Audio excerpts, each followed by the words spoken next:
And we're live. Hello all and welcome back to the INVICTUS stream. My name as always is Mr. Harlan Guthrie, coming at you for like 6 years now. I think it was January when we started this thing. I've just realized this. So I believe that this is our 6th or 7th year. I think it was 2015. So 7-year anniversary maybe? Holy crap. Snuck out accidentally. I wasn't even realizing that. I'll check that in a second. But ladies and gentlemen, welcome. My name, of course, is Mr. Harlan Guthrie. We are joined once again by the super talented Mr. James Schwartz. Hello, everybody. The lovely, gorgeous Ms. Joe, soon to be Guthrie. It's true. Oops. Wait. There. Everyone got confused there for a second. Bit of a That's mixed right. response there. It's overwhelming positivity, I promise. And, of course, my brother, Mr. Alex Guthrie. Good evening, ladies and gentlemen, and cheers. There's a little bit of Cheers. tonight. And we are here tonight with part 2 of Call of Cthulhu, hung by the chimney with care. That's right. Spooky. We are back. I sort of, as we were doing the intro, like literally as it came off my tongue, I was like, Oh, yeah. I remember starting this thing in January, and I believe it was January of 2015. That makes it 7 years, right? Sometimes it gets confusing. Definitely that's 7 years from January Wow. 2015, but was that the date? I'm just actually logging into the YouTube right now. When I joined on, I remember you saying you'd been around for 3 years. So I think that makes sense. If we can do math, it's a reference. Date oldest, January. So 6 part 1, years, Dragon Age RPG. Justin, and January us 28th, as 2015. babies. Oh, it says 6 years, but because we haven't reached January 28th yet. January 28th, 2015. On Hangouts. So what the hell's the 28th going to be? It's going to be Friday of this. So If you watch that, you're like, Friday, we're on and 7 we're live. Thank years. you all. I know. To the inaugural stream. So cute. I remember it very well. INVICTUS. Ladies and gentlemen, welcome. Thank you so much for hanging out with us tonight. It's going to be a blast. If you haven't watched part 1 of this, make sure you check that out. We're having a lot of great comments rolling in. Thank you. Thank you. yeah. Inyaha Rabos Pichan Goba. Oh, I think Vordat that's, on. No, I'm just kidding. that's, Also, David Instagram. Alexander's there. And Spock. Oh, hello, David. Hi, guys. Yes, we had a great Christmas, David. Make sure if you want to chat, join the Discord. That's the easiest place to chat with us. Wait But to hear also, from Shake Stevens. yeah, make sure you comment on all these wonderful platforms so that we can highlight your comments, so long as it's nice and we want to hear it. Otherwise, you won't get highlighted. We're Yar. gonna sick the mods on you. Sick the mods, sick the pigs, the war We'll put it up pigs. we'll just put it up if we want to hear it. If not, Yeah, that's we'll right. ignore it. This Yeah, isn't that's a right. democracy. Fuck you. Yeah, fuck you. We don't have to do any of the shit. Yeah, get fucked and stuff. Yeah. Right. James said it Yeah. best. I said it best, you scallywag. You get one cuss. You You get already one used it cuss. Speaking of, it is obviously January now. Happy New Year, everybody. Yeah. This was... Wasn't Did last we play this episode in last week? January? Yeah. Yeah, we did play this last week. Yeah, but it wasn't January. It wasn't. No, it the was New Year. December last week. Yeah, Isn't okay, that that's what I crazy? thought. Happy 2022. Time and Time stuff. marches forward inexorably. The Ides Holy of Time marching. Yeah, a new episode of Dimension Door Severed Fate came out today. That's right. So make sure you check that out. I recommended them today. Well, I recommended Dimension Door on Twitter today. I use Oh, that we have a occasionally. special shout out tomorrow too. That's right. We also gave a shout out to not Dimension Door, but to Briarbook Lane on tomorrow. Oh, shit. Yeah, Nice. Day shame. on episode. That's To really the lovely sweet of you. Elizabeth and her Elizabeth's going to sister. be Our sister, very... Mary. Yeah, that's awesome. Well, Thank you guys so much. Of course. Well, just she's not watching this, so don't tell her. I won't. And then you should be like, oh, let's listen to the little bit of Dice Shame, and you They're can getting check it more out. insistent. More of the letters are Gonna do becoming it. capitals. Yes, more of them. Or Dong. What do you Geo. mean? But yeah, and listen to that. Who knows? But yeah, also Dice Shame episode 117 comes out. So it's Dimension Door. That's James's show, and then DiceShamePodcast.com, where Joe, Alex, and myself act the fool. Big episode tomorrow. Excited. Well, small actually. It's actually our shortest episode ever. That's right. Tomorrow. I know. Sorry, guys. What? Yeah, but It doesn't feel like it. it doesn't feel like it. It's definitely one of the most monumental, but it is a short episode. I just wanted to clarify. I don't want people to get excited and be like, Oh, super light. It's really light. It's just a snack, you know? Just a little It's an hors d'oeuvre. snack. it's an And forced over. That's right. Also, while you're going through the net, make sure you head to don'tdowhatchrisdo.com. Get all your latest news on what not to do for Chris. Don't actually do that. That's Don't not do a it. real site. I don't It's think probably that's a spam. site. Who knows what it is? Oh, it's That's not? okay. I don't really know. See, I was just heading to it. Just to try it out. See We don't what have it's the all rights about. yet. Oh, John! Look, Joe says happy anniversary. Thank you for discovering your channel during lockdown. Thank you for laughs and Call of Cthulhu madness. You're Is it welcome. madness or is it sanity? Ooh. Good name, by the way. Wink. Yeah, you don't get many you wanna hear Bard some Dales. music? That's a really good name. Oh, I'll come share- now. Share with Yeah? you the haunting sound of the screaming child in my head. Oh, I want to hear it. Okay, let's do it.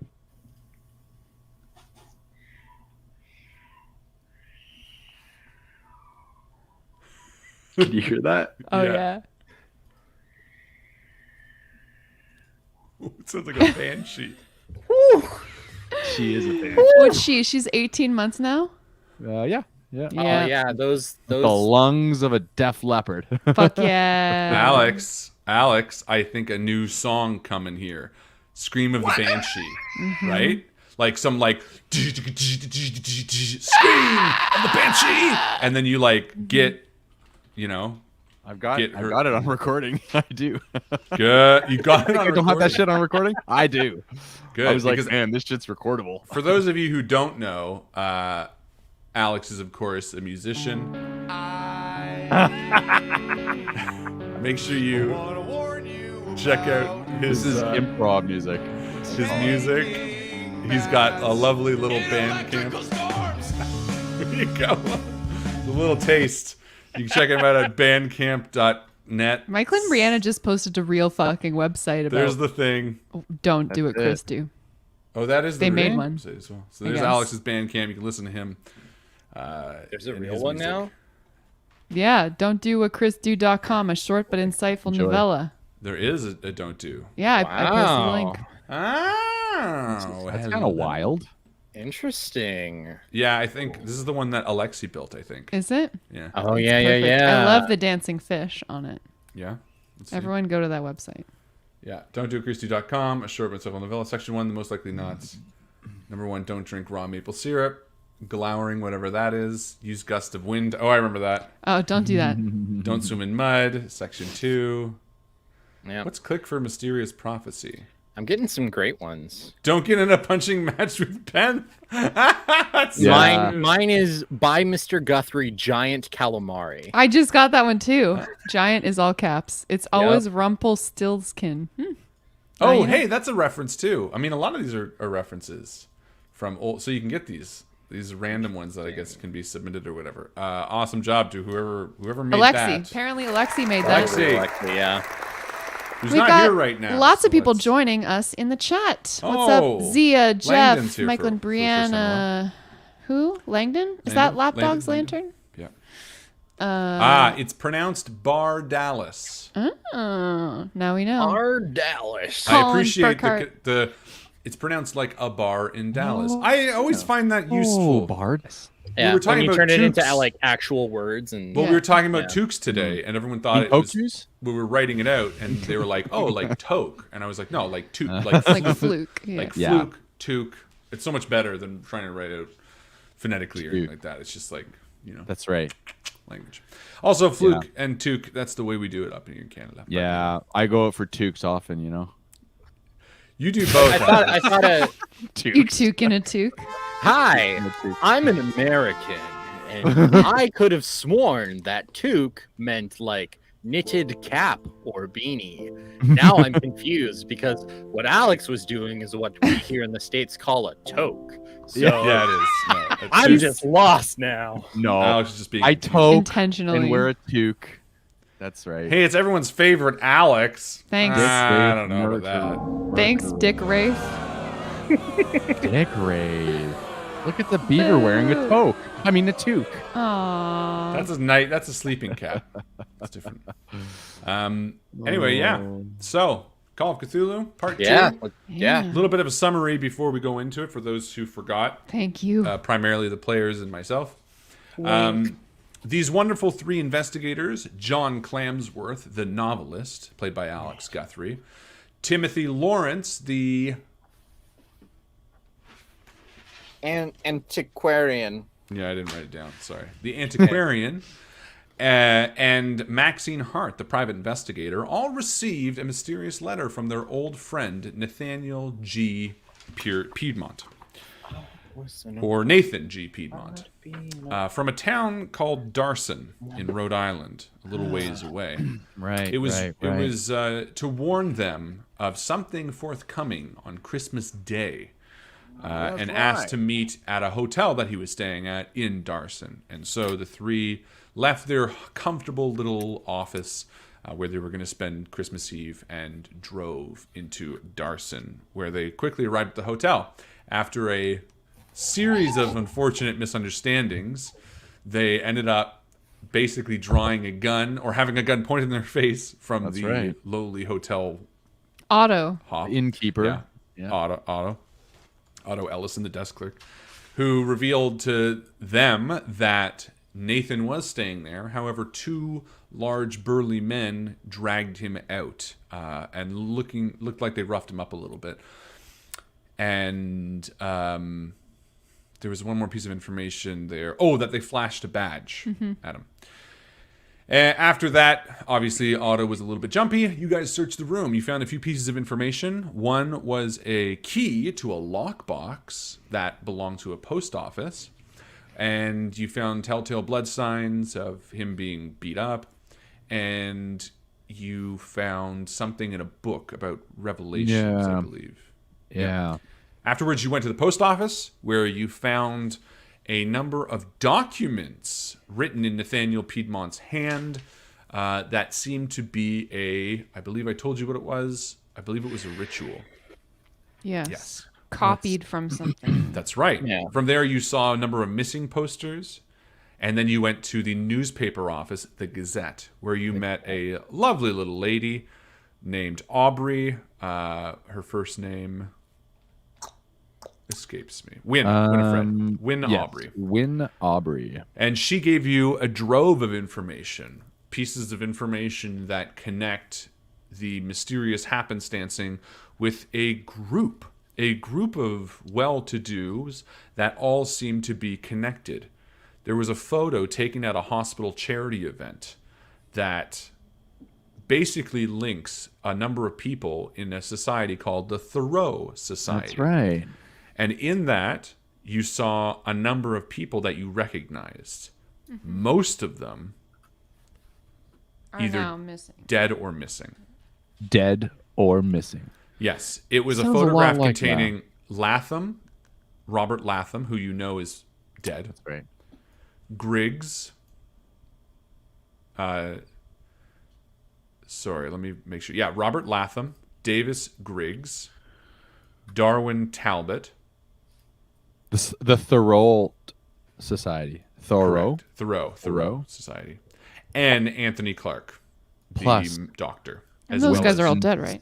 Winston Spays and I think- George I Haglin believe they're all dead or were in the missing. picture, right? Yeah. Yeah. That so disappeared were basically- Anthony Clark. I can't read my own writing. Sheriff Cooper. Yeah, I think one of the last things you saw. So here's a bit of information that was clear. You saw the murder victims in order of their death were as follows: Sarah Scott, a bookkeeper; Darwin Talbot, a city council member; Davis Griggs, a bank officer; and Robert Latham, an attorney. Those are the murder victims in order of their deaths. The disappearances are Anthony Clark, a doctor; Myra Clark, his wife and a bookkeeper; and Clyde Hooper, the county sheriff. There was an additional person missing.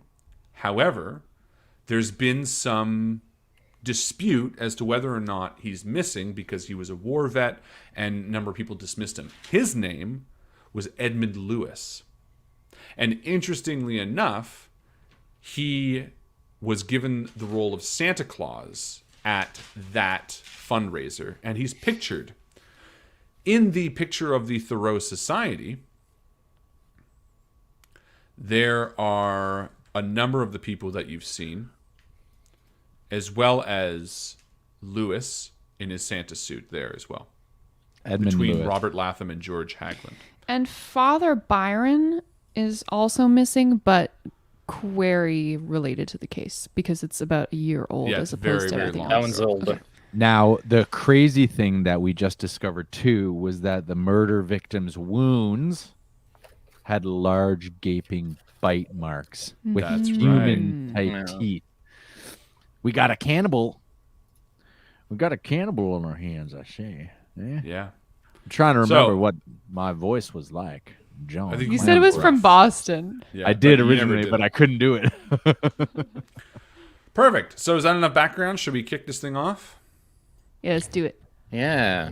All right. I'm gonna take 5 seconds to get my actual notebook with all my notes. Perfect. In I the know meantime, it the is. credits, ladies and gentlemen, Perfect. hung by the chimney with care. Enjoy Wait. Yeah, with care. with care.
The winter wind beats wildly against the walls of the Gazette.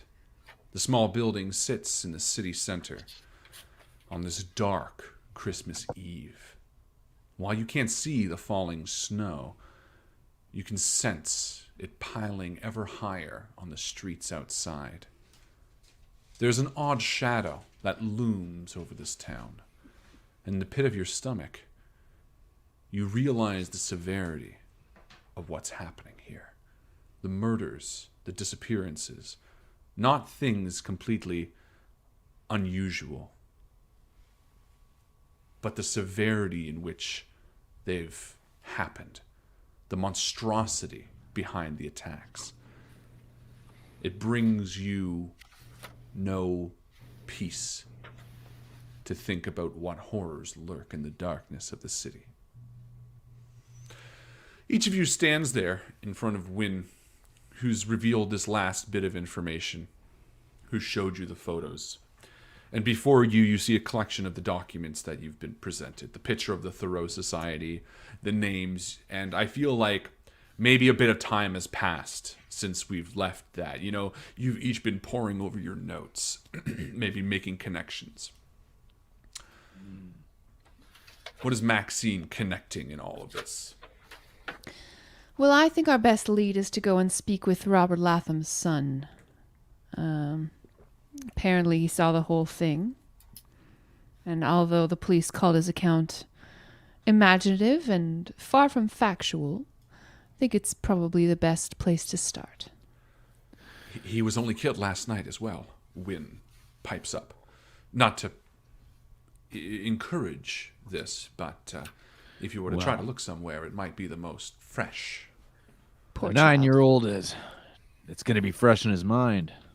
Just a 9-year-old boy. I think that's a good start, Maxine. And what's with these bite marks here? This is pretty. It's pretty crazy. we're looking here at, what are these, human teeth bite marks on the victims? They're very large for human teeth, as I recall. No, I suppose, yeah. But I believe, Giant yes, ape, maybe. we should talk to the boy, and I do believe that all signs are eventually going to be leading us to the hospital.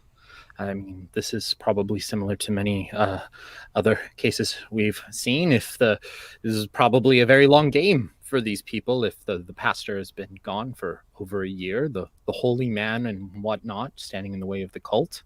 I'm assuming it's a cult. All of these people from different walks of life, all dying and disappearing. And Do you think it's a cult killing them, or you think it's an individual? Because what kind of person?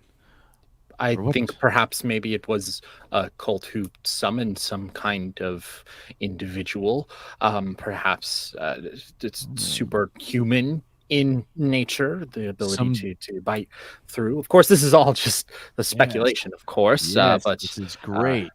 One cannot help but let the mind wander.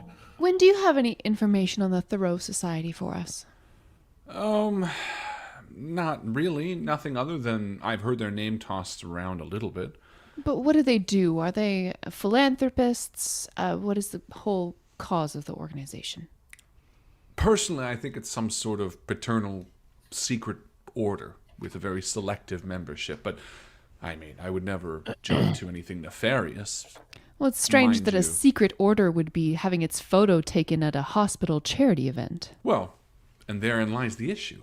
If they were really this maniacal, this malicious, obviously their wanting to be photographed would not be commonplace. And again, everyone knows about the Thoreau Society. And she sort of briefs through the photos, and you see there's one photo in particular, again, of Edmund Lewis, one of the missing people dressed in a Santa suit. And you can see, from the look on his face, he's sort of uneasy. He has a questionable sort of character. It's sort of haphazardly shifted on him. You feel bad for the guy, frankly. And looking at the photo, who's looking at the photo? Everybody, or? Yeah, we're all kind of huddled around, all the documents spread out on a table. Yeah, you see in this photo specifically, it's sort of one of many. It's a picture of Lewis standing between Robert Latham, the most recently deceased, and George Hagland, who is one of the attorneys in the same law practice of Robert Latham. So these two are connected, which sort of makes sense. And in terms of Hagland's whereabouts, he's still alive. There's no missing. There's no anything. Why doesn't somebody give me a psychology check? Yeah, On Psychology. On Win or no, on the picture. Yeah. So while you guys are gonna, I'll let you want to roll. When you roll. So we've got a cult of people that Maxine, you summoned succeeded? a giant ape. Yeah, just before a giant ape. Oh, well, giant. Yeah, as you are looking at the photos, Maxine, you get the impression that both of these attorneys. There's only 3 people in the photo, with the attorneys on either side.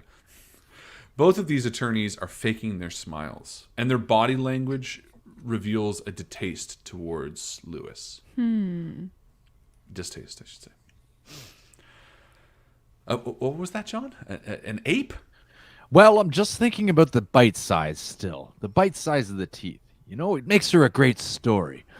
A group of cultists gather together and they raise an ape. They summon an ape from the darkest depths of, I don't know, the Congo, I guess. Or maybe somewhere Mr. Clamsworth, darker. I appreciate your novels, and believe me, I love the written word, but an ape doesn't have teeth of this magnitude. And she gestures to the picture, again, with a dozen large, gaping bite marks all over the body. They're primarily herbivores, or at least omnivores, pertaining to chewing leaves and things like that. Well, interesting. So they summon something, and it's eating. Let's not jump to conclusions, John. No, of course not jumping to conclusions, just simply thinking. Sorry. And Wynn sort of shakes her head and says, Regardless, I think Miss Hart has it right. I think speaking to the Latham family is probably the smartest move you can do at this point. Obviously, I don't know the extent of your job here, but if you turn up anything, I'd be happy to help. And additionally, hopefully, if anything comes of it, I could get some information, put it in the written word, if you know what I mean. She sort of says, averting eyes with Clamsworth. You would have first right to any kind of journalistic endeavor, put it that way. Well then, perfect. I can tell you where the Latham house is. She smiles. Don't we know already? 25 Wentworth Lane? Yeah. Yes, if you could just give us directions to Wentworth, that would really help us out. Yeah, and she sort of tells you. Down the street, turn left, blah, blah, blah. Wait, as a journalist, I mean, maybe she should join us. I mean, this seems very... Oh, you know what? I'm looking at Maxine, and I'm reading her face, and I'm thinking... It's Christmas Eve, John. Yes. Get home to your family, Winifred. Enjoy. Do what you do here in this town when you're not experiencing death and murder. Christmassy things. And she's like, yes. And she like lifts up her skirt and pulls out a flask that's in her like her little, not like that knee highs or whatever. What's Garter. That? Garter, thank you. Yeah. Pulls out a garter, like takes a swig, puts it back in. John is still enjoying his drink from earlier, carrying it right. No, he's refilled it at the hotel. Like you took it at the hotel and you're just carrying it around. Cheers, Winifred. What was the awkward container that you said you had? It wasn't a flask. It was like It's a glass. Jar. No, he has a glass. It's a glass. He's carrying it's just that a straight glass. glass around. Which I'm sure Alex has cleaned since last week. Perfect. Oh, I did. I have. So where to next? Are we going to go to the speak with this kid? Yeah, may as well, right? Just go interrogate a child who's just lost his father. What happened? Tell us what you did, you nerd. Give me a good smacking around. Perfect. Yeah, you head back out, and as I said, a few hours have passed. It's now maybe 8 o'clock on Christmas Eve. Peppered snow falls from the sky as you head outside to see it stacked high on the roof of the car. Lawrence brushing it off as Clamsworth stands there drinking, and Maxine waits as well. I feel like Timothy's just like doing all the work. As quiet as the town was before, it seems even more still now. You imagine people tucked in their beds with a sense of unease. The citizens of this town have had a hell of a month, let alone week, with murders and disappearances abounding from every corner of this small little hamlet. And you feel for them. But equally, it fills you with a sense of duty. It makes you feel motivated to find out what lie in the belly of this town, what horrible secret the society may very well be keeping. And with that, you fire up the car, drive very slowly, without snow tires on your Model T, down the street. Fishtailing all the way. Yeah, we're going like 5 kilometers an hour. Yeah, for sure. Clamsworth's like, I'll walk it. He's like there for 20 minutes before you get there. Yeah, and I'm enjoying my drink. I'm driving. Yeah. And you arrive in front of the Latham residence. This is a large 3-story house. It does sit on the outskirts of town at the end of a winding road. And maybe I picture at one point the Model T tire going a little bit off the road. And, there's like a 30-minute detour where Clamsworth and Maxine are out in the cold shoveling and Lawrence is in the front being like, just push it, just push it. Like, they're, like it's really... You guys are not only out of your element, but this is a bit off the beaten track. It's like wet snow, like really wet, kind of sleety night. Ugh. Yeah. You know that kind of snow, James? No, not at all. You've seen snow, though. I've seen snow. Have you been in snow? I have been in an amount of snow. Oh. Yeah. Well, the snow that we have here tonight is that kind of snow. It's like might as well be just cold, fluffy rain because it hits the ground. It's all wet. But yeah, and you get back in the car, freezing your hands off as you head down this winding road. Thick woods surround this property.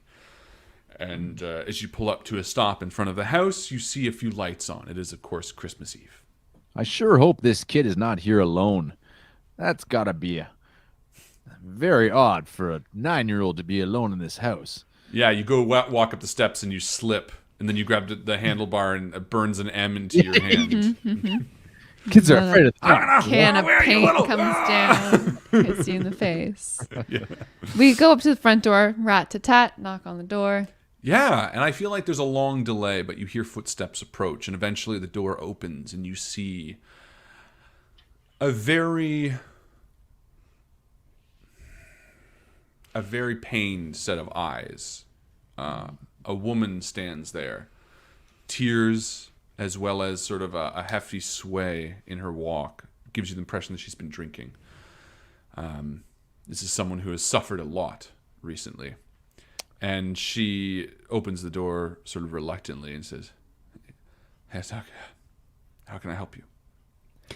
John goes to speak and stops, looking at Maxine. Mrs. Latham, I suppose. Yes. I'm so sorry for your loss. Maxine Hart. And she looks at your hand and says, "Are you with the police? I'm not going to speak to anyone. No. Not with the police." We are with a private investigative agency. And she shuts the door. Oh. John reaches up and knocks again. And she opens the door. What? Listen, we're here to figure out what's going on with your husband's murder. Are you with the police? No. She slams the door. I knock this time. Damn it. Yeah, she Third doesn't time's answer. the charm. Okay, I just yell, Miss, we're not with the police. Why don't you take a second and talk between the three of you first? Okay.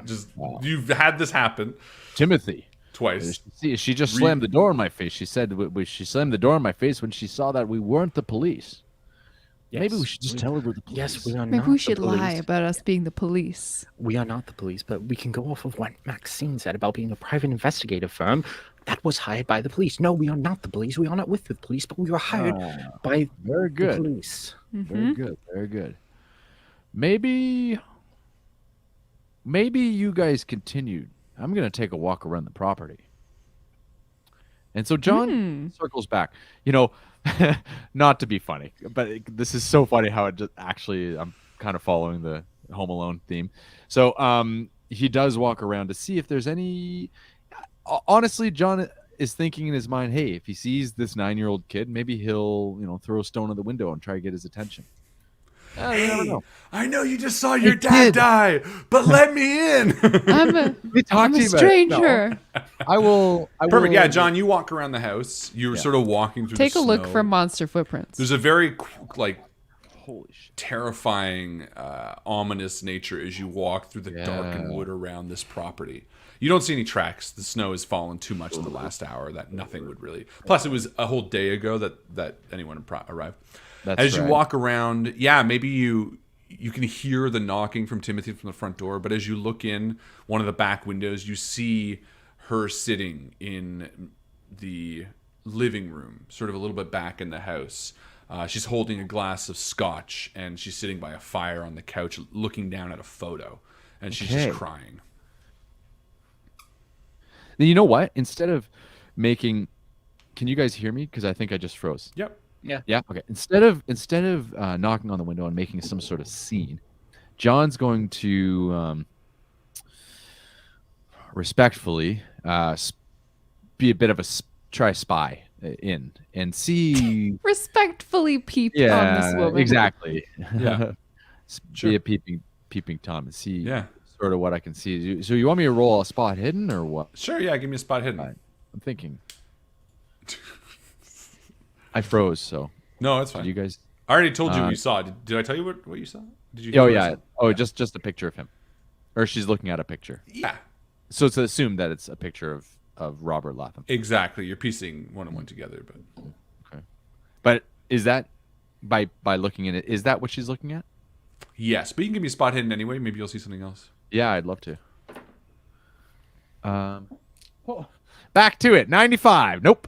No. Yay. Yeah, you don't see anything, unfortunately. Okay. So Timothy and Maxine, you're at the door for a second, making a proper game plan. What are you talking about? I mean, that would work, wouldn't it? Maybe? Yes, I think it's our best shot. We told her twice that we're not the police, so if we tell her that we're working for the police, we were hired. She's only by said them. one thing to you guys so far, and it was literally the first thing and second thing she said. I'm not going to talk to you unless you're the police. Yeah. Maybe we could say we're working undercover. As private So- investigators? That's right. And So not the police. maybe John That- sees this and taps on the window. He does. Okay. Ma'am, with Oh, no. and he kind of this is Alex Ma'am. and John, not Doran, okay? Excuse that me, I better? know you told me to go away, but I There's can't a- help but notice you're Doran, crying. it's your I time. see you're grieving in there. So he knocks on the window and he puts Dung, his dung, mouth, dung, dung. hands up to his mouth and he says, "We are the police, ma'am. Let us in the house." And she sort of, she shoots up. And like, maybe terrified, right? Yeah, and she's maybe like, that's I pull out my private investigator pull out your gun. ID. Dung, dung, dung. Let us in. Merry Christmas. No, so she sees you. Give me a persuasion roll. Oh, that's a smart idea. Mm-hmm. Maybe you try and persuade her to.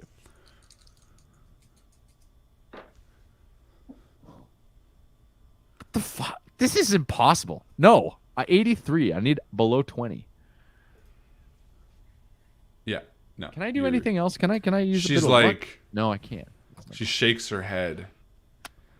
And Did maybe we hear maybe him she shout that from the front porch? probably, yeah. And maybe she stands up and she tosses the picture down, and in like a huff, she walks to the front door and throws it open, very angrily, looking at the two of you. She's like, "What do you want?" Timothy. You're there too, Maxine. I tried already. Miss, we are working in conjuncture trying to help the police. We're trying to figure out what has happened to your husband, where all the missing people are, and all the deaths. It is Christmas Eve. We wouldn't be here if we didn't care. Okay, give me a roll with advantage. What kind of role would you like? Caring Persuasion. roll. Is there no caring roll? Oh, no. Let's see.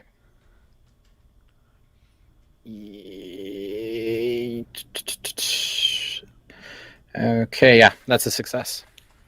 That's a success? Yeah, I got it. 24 to 30. Okay. Nice. Yeah, she sort of looks you up and down, and she's like, "Fine." Jesus Christ. And she steps back and lets you into the house. I Yes. posted the text in the chat. Yeah, so I see that. That's everybody- amazing. Well, I just want you to know I'm not being a dick. Like, Oh, yeah. it literally says only if they're from the police. Or I tried to give it to you easy because so she preemptively was like, "Are with you from the police? I'm only going to talk to the police." But my favorite part, which is totally understandable to not pick up, but my favorite part was knocking immediately and then doubling down on the non-police. Man, we're not the police. yeah, that was the best part. And then, Whoops. no, that's fine. I'm glad posting it that is more just to give me. you guys a vibe of things that might come up in the future, because I'm playing this as a module, and there's a certain bit of nicety in a module like this, because often I forget, even as a keeper, that these worlds are established. This is a rich woman. This is absolutely a woman who doesn't have any time for anybody other than people she has to talk to. And of course, I could have been like, yeah, sure, whatever. But I'm like, no, there's actually something cool about a character that doesn't want to fucking talk to anybody but the police. So we'll keep that in mind going forward. But she reluctantly lets you in. And very coldly, she tells you, Timothy, she's like, "Get your fucking friend off my back porch." Yeah, and that's when John comes around and Stumbles he in through the steps up. back, smashes the glass, picks himself up, dusts himself up.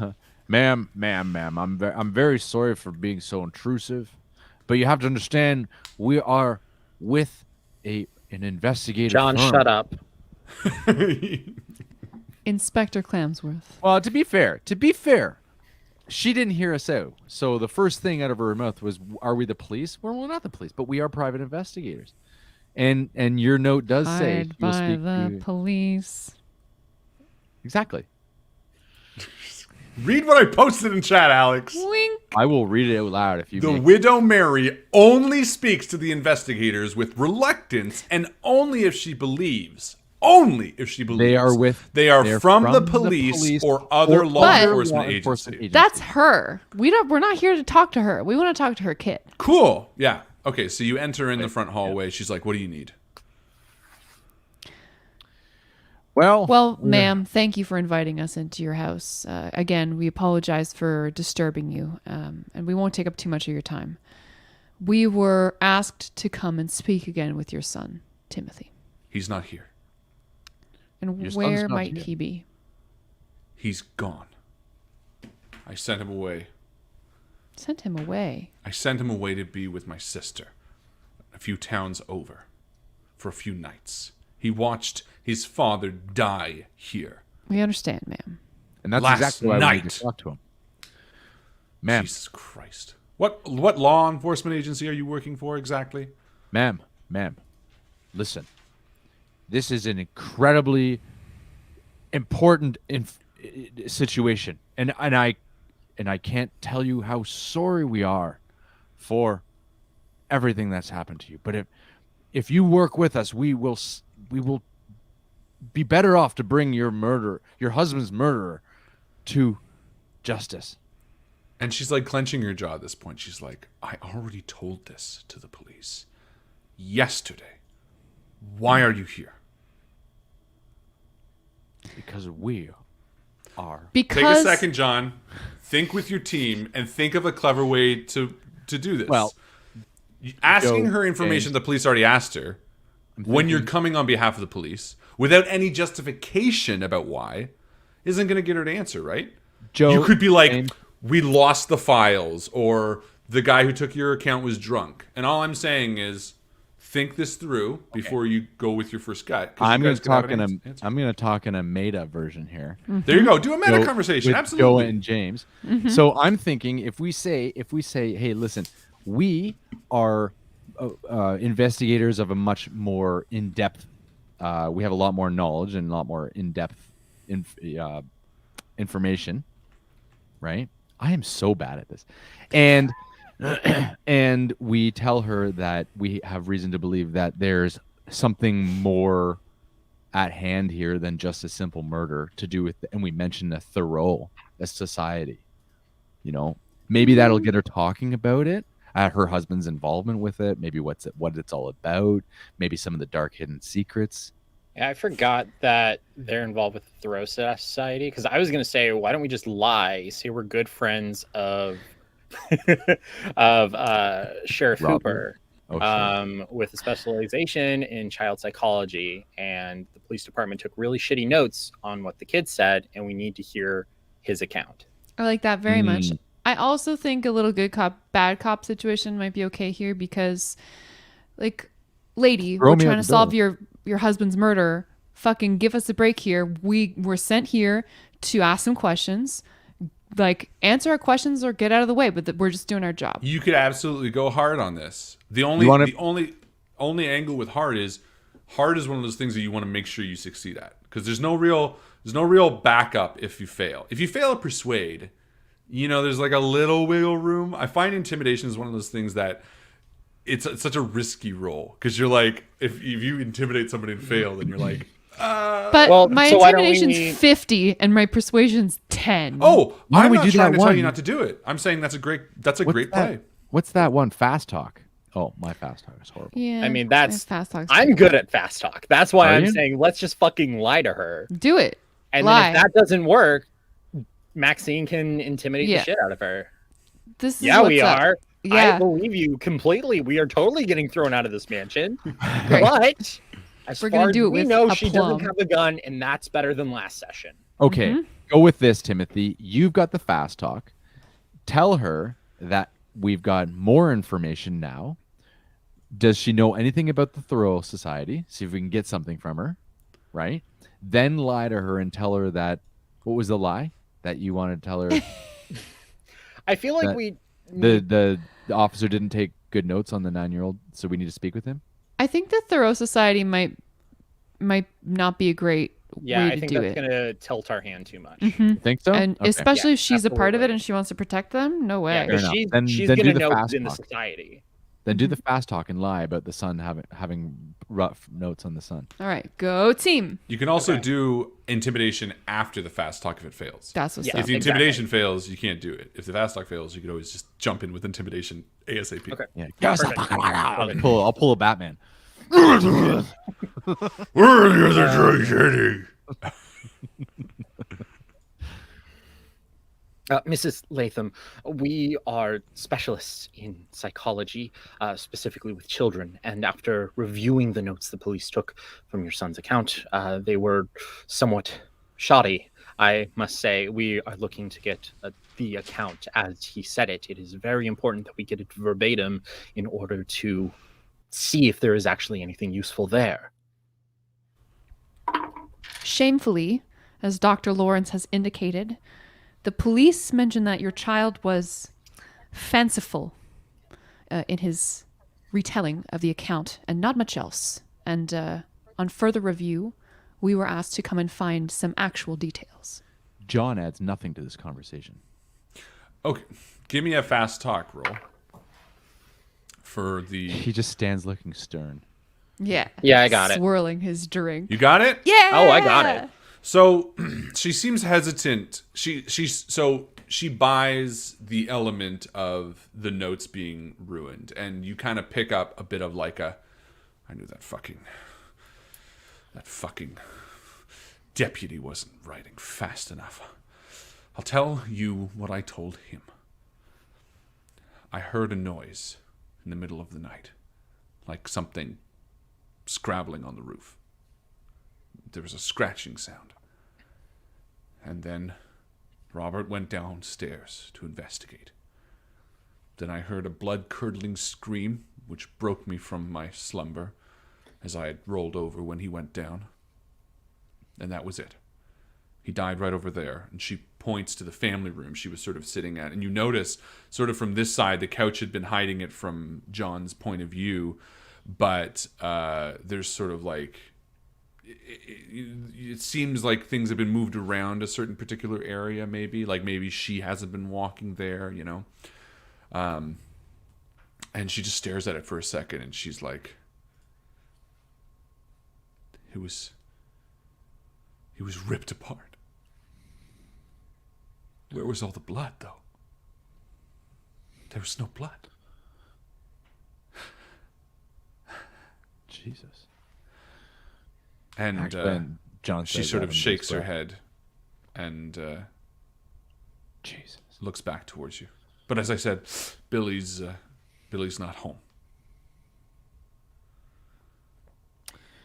Did you hear any of Billy's account of his witnessing? It's irrelevant. She kind of waves it off. Why do you say that? Because he's a kid. He doesn't know what he saw. That's fair, but as we are here to consult The on... police already asked this. She sort of waves you off again. Okay, can I go over to the area she was talking You can about? push it. This is how she's doing it. That as doesn't mean we you need know- to take it, Maxine. And I was just about to jump in. As you know, we've already explained that the police took shitty notes the first time they came, and that's why we're here. That's why we are the investigators that were hired to solve your husband's murder. Your husband and a series of other deaths in this god. Yeah, I know. She's town. if you want her to talk about Billy, you're going to need an intimidate, a persuade, or a Oh, psychology. okay. Then You I'm need going to something intimidate. to elevate. Oh. Well, hold on. Well, who's got a better intimidate? I think Maxine just said she. Maxine absolutely does. Now, you listen to me, Mary. I understand the things that your family went through, but right now you are impeding an investigation. As you said, you sent a key witness several towns away without consulting. Now, we can go and drive out many miles on Christmas Eve to interrogate your child personally, or we can save him that devastation on Christmas Eve and get the story from you here right now. That's good. Or would you like to continue being difficult? Yeah, give me a intimidation roll with advantage if you slap her a little. Yeah. Yeah. I pull off my glove. She's crying. You slap her out of it. No, I want it like, you know, in the movies in the 30s, there's just always so much slapping. Snap Yeah. out of it. Snap out of it. That's what I mean. She's Yeah. like, what are you doing? You mentioned it last episode, and it's funny because there's such like a Yeah. toughness behind it that's like, Yeah. ooh, I I would well, answer. I don't some- slap. I don't slap her, but I do take a step closer, so I'm standing like a foot away from her at this Okay. point, Then like roll with within her disadvantage. personal Just kidding. space. I rolled a Well, 35. Nice. Yeah, Nice. perfect. And she breaks out crying. She's like, and she just sort of starts crying. And she says, fine. And she walks over to the couch. And she sits down and she just says, I don't know exactly what he saw. But... Oh, hold on, I need another drink. Can one of you boys make me a drink? Yeah. And John is already like on it. He fills half his drink and pours her a He's drink. already scoped out the bar. But as he's saying it, he kind of says to Maxine, Jesus, Maxine, she's already been through enough. Take it easy on the poor woman. Trying to play the good cop, bad cop, all right? Like it. Yeah. I So like he it. pours a drink and hands it to her like this, you know. Reverse slapper. Kiss her right on the mouth. It's the 30s. You do what you gotta do Damsels. to get Damsels to the like that. dame. No, I'm just kidding. Yeah. She says, on the fridge.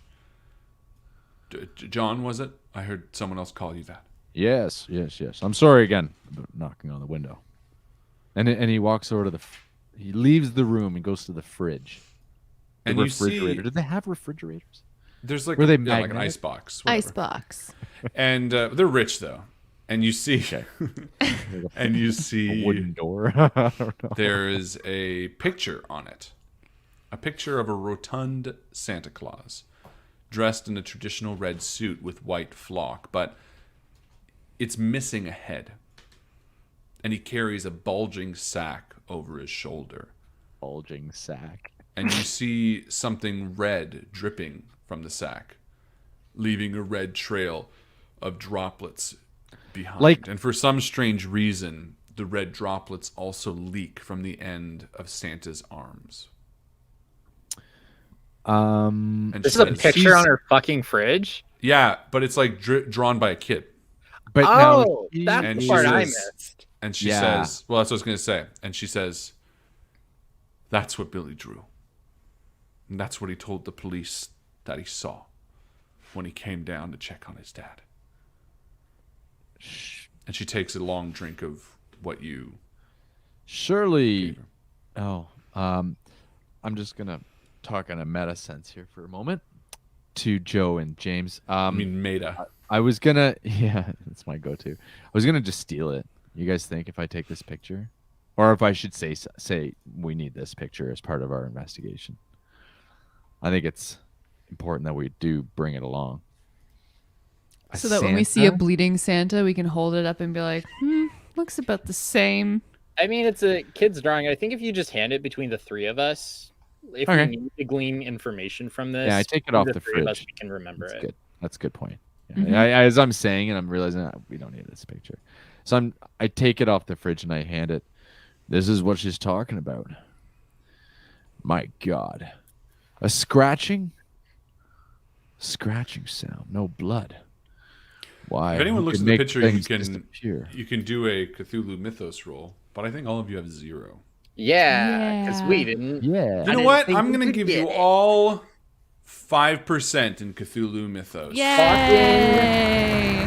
5%? Because technically, Cthulhu Mythos is meant to be something that you earn over adventures. And Yeah. because we're starting this off sort of in the way... Well, actually, Maxine has played before. So Maxine... Actually, I'm going to give you 10%, Maxine, because you've played 1 or 2 other adventures on this stream. At least one. Yeah. You were in Actually, the dog one. The romantic I Love You Forever or whatever it was called. So you'll have a 10% chance, and the other 2 can have 5. So anyone can roll on this Cthulhu Mythos if they'd like. I got a 63. Okay. 50. 81. Yeah. I win. No, none of you recognize this or Yahtzee. know this. And she takes a big drink. Timothy would like to go check out the fireplace. Yeah. Good thinking. Yeah, you walk over to the fireplace. Give me a spot hidden or a spidden, as they say. Ah, the good old spittin'.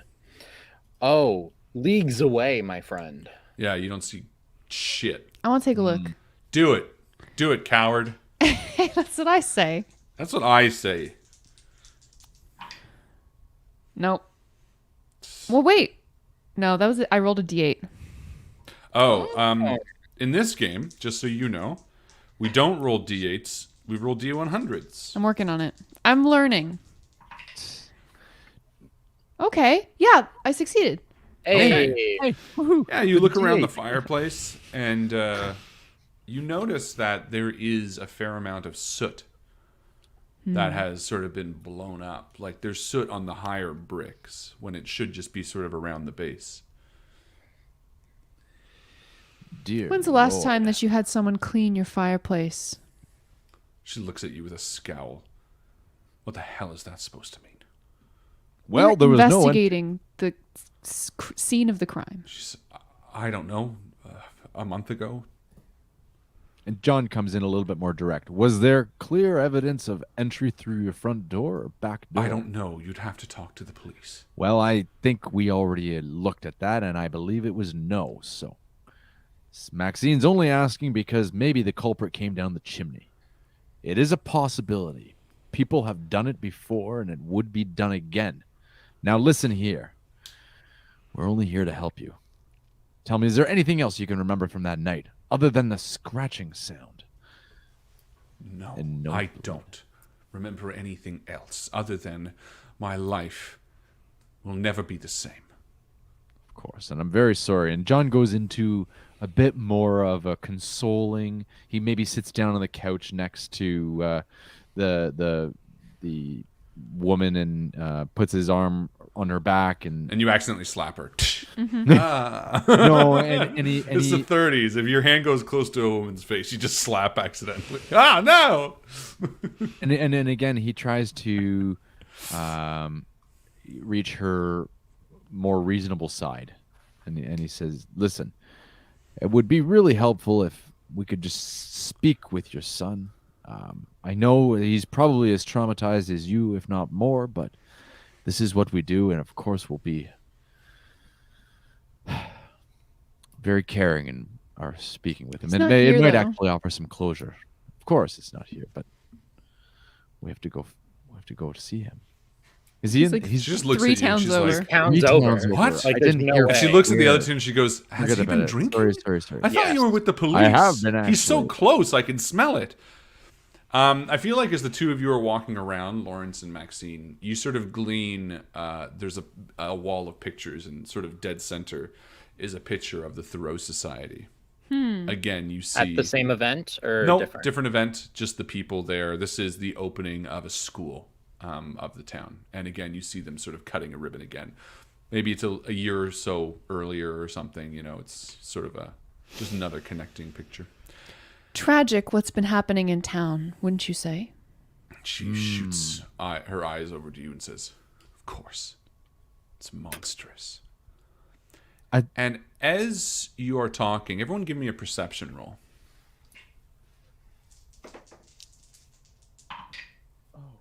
Wait. Is all zeros bad? All Yeah, zeros that's the are worst. bad. All- All zeros is the worst. I did And so by- bad that I did the So worst. Maxine just farts. And everyone's quietly in the room and she just... So by perception, do you mean listen or spot hidden? Sorry, spot hit. Listen. But she stays serious. She's just like, I made it. Excuse me. sorry. She's so intimidating. Mrs. Lawrence, or Mrs. Thoreau. is just like, Pardon. She's like, I get it. it's like totally misses the timing. Just like a big fart right after. You did it. So yeah, Timothy and John, you hear a car. And sort of the two of you turn toward the front door before Maxine does, or even the lady of the house. And a few moments later, the front door is bathed in the headlights of a car pulling up. And sort of with arched eyebrows, she turns towards the front door. Says, "Who the hell is that?" And she stands up and walks I was over. about to ask you the same thing, Mrs. Latham. Are you expecting company? No. And she walks over to the front door. Do you guys listen, or what are you guys doing? I instruct her to answer it as though as her normal self, as if You instruct her? Yeah, she doesn't pay you any mind. She's like almost brushes you off. Let me rephrase. I just say, please answer the door naturally. She's like, like I not was to. going to. Was she okay? No, she was going to answer the door weirdly. Can I want to peek out a window. Do it. wanna Yeah, you walk over to be the front sly window. and look Give out. me a and- stealth roll. Oh Jesus. No. What are you guys looking at? John's, No, John's- you don't? Yeah, John's- No, I don't get you it. walk up to the window near the front. She's maybe to your right, 10 feet opening the door, and you sort of walk to the window and lean out to catch eyes with someone who's walking up to the front door. A police officer. He spots you, almost like, pays you no mind, walks to the front door. Maxine, John, we need to leave now. It is the police. And we are investigators typically. she opens the door and she says, No, "Hello?" but the police took our friend, remember? And there's sort of like some talking back and forth. Right, yeah. They go out the back window that John smashed. So you're leaving now. I never smashed it. I knocked.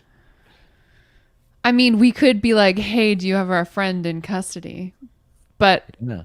Mary is not He going to doesn't. be. We've never seen any police officers. They don't know who we are. We could lie to the police officer and tell him. Yeah, but we are. she's not going to be lying. She's going to say, "I'm already talking to these people that you sent." Yeah, and Like, all of this we're- is happening as Yeah. you guys are sharing looks of like. So we what just you- We're continue to fucked. bullshit. We need to You're- leave now. Didn't you talk to your chief? Like kind of push the bullshit further down. What do you That's only mean? going to get us so far. And that's No, not you- going to work because their you guys chief think is the so? sheriff who's missing. You think we should Sure. go? I think we should kill the police Yeah. officer. No, we just. Bam, bam! We're gonna save this town. To the rescue! She just opens the door and her head gets blown off. And then John's like, "I'm the hero." We scoot. Yeah. Okay, so how you go through the back door? No. I mean, unless people have a better. I mean, the Like, other he problem saw is now you, that I'm right? thinking. Yeah, he Okay, saw me, think which this is through. fine. First and Let foremost, me- he saw you, and your car is out front. Yeah, and that's you're in the the thing middle I of the just woods in a remembered is the town you car. don't know, and it's freezing outside. Your plan here is to what? Go at the back and walk. Yeah, that's We're not gonna going to have work. to bullshit our way out of this. But let me ask you a separate, unrelated question.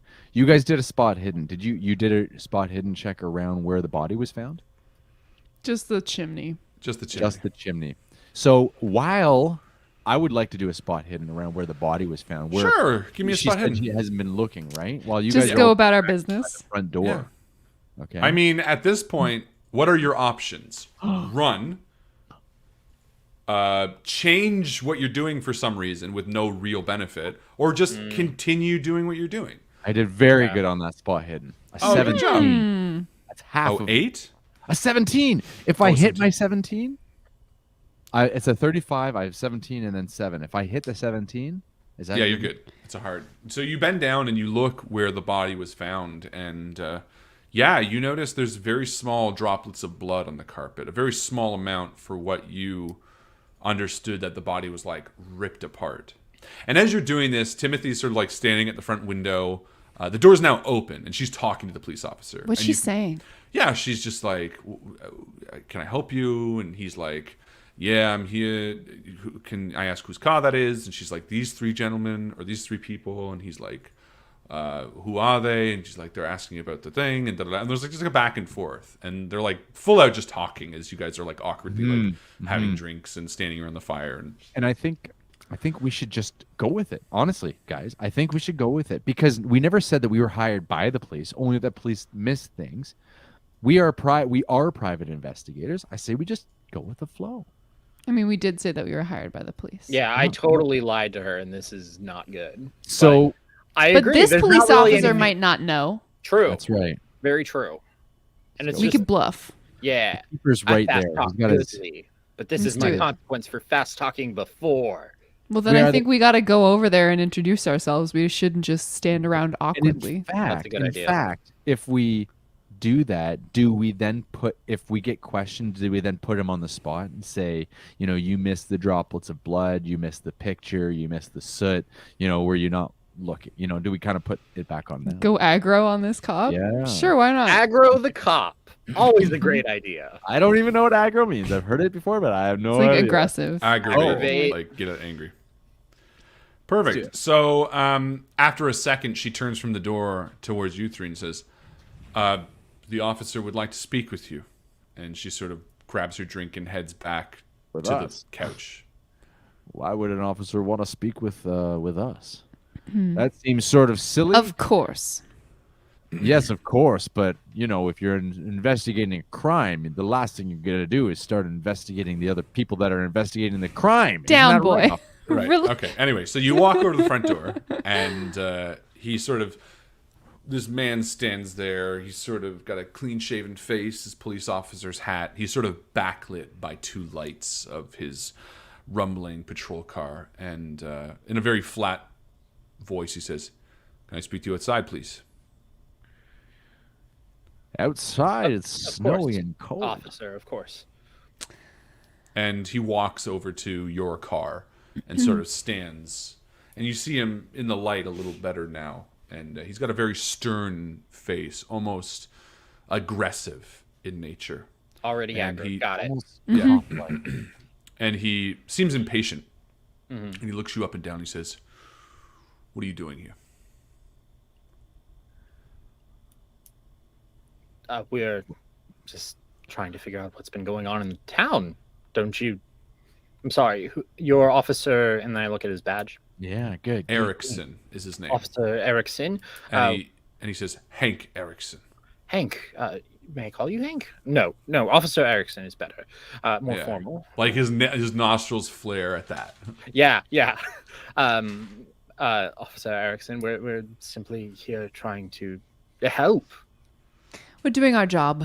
Unfortunately, on a holiday, but here we are. Such is I'm business. sorry, your job? Your And job is to go Joel- around to crime scenes and ask people questions? And John comes strolling down the stairs, almost in a lackadaisical way. Stairs, What are you you're standing doing by here, the car? officer? Hold on. No, I'm slowly coming out. I was looking at the crime scene still, so I'm coming out. Alex, before you make a call like this, No, consider it who is else is a playing the game. Why is an officer showing up all of a sudden at a crime scene that's closed? Think that through for a second.